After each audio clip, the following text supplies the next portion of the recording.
Ассаляму алейкум достар, бүгін сіздерге жаппасай тағамының жасалу жолын көрсетемін. Бұл тағамды кейбір жерлерде нан салма, үнді мантысы деп те атайды.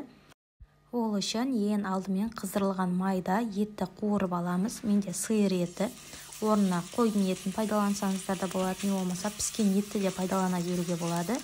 Етті әбден қызарғанша қуырып аламыз. Одан соң үстіне туралып дайындалған сарымсақ және де пиязды салып, оларды да жақсылап қуырып аламыз. Пияз және де сарымсақ қызарып қуырылғаннан кейін үстіне сәбізді саламыз. Сәбізді де аздап қуырып алғаннан кейін үстіне тәтті бұрыш саламыз. Және де одан кейін үстіне картопты саламыз.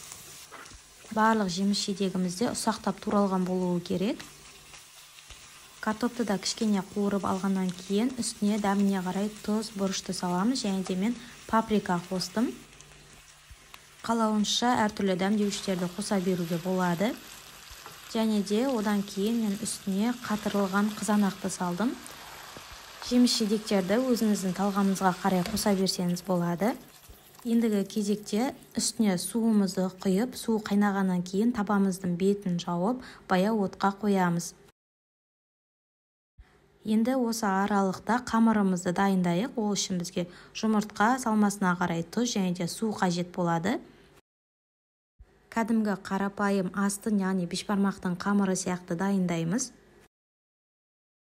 Су, жұмыртқа және де тұзымызды жақсылап араластырып алғаннан кейін үстіне керегінше ұн қосамыз. Жақсылап кішкене қаттылау қамыр илейміз. Қамырымыздың үстінен жауып қоямыз, не болмаса қапқа орап қоюға болады. Қамыр кішкене тынығуы керек. Дайын қамырымызды жақсылап оқтаудың көмегімен үлкен өте жұқа етіп жаямыз. Және де жайып болғаннан кейін үстіне молынан өсімдік майын жағып шығамыз. Өсімдік майын жағып болғаннан кейін кішкентай төртбұрышты етіп барлық қамырды кесіп шығамыз. Енді осы дайын қамырымызды видеода көрсетілгендей етіп табамызға үстіне қойып салып шығамыз. Бір-біріне жабысып қалады деп қорықпаңыздар, себебі өсімдік майы жағылғаннан кейін олар бір-біріне жабыспай пісіп шығады. Қамырымыздың барлығын салып шыққаннан кейін үстінен қақпағын жауып, қайтадан 30 минуттай пісіріп аламыз. Осымен жаппасай деген тағамымыз дайын болды. Видеода көріп тұрғандарыңыздай қамыры өте оңай алынады. Ерекше тағам іздеген болсаңыздар, міндетті түрде дайындап көріңіздер, сіздерге ұнайды деген сенімдемін.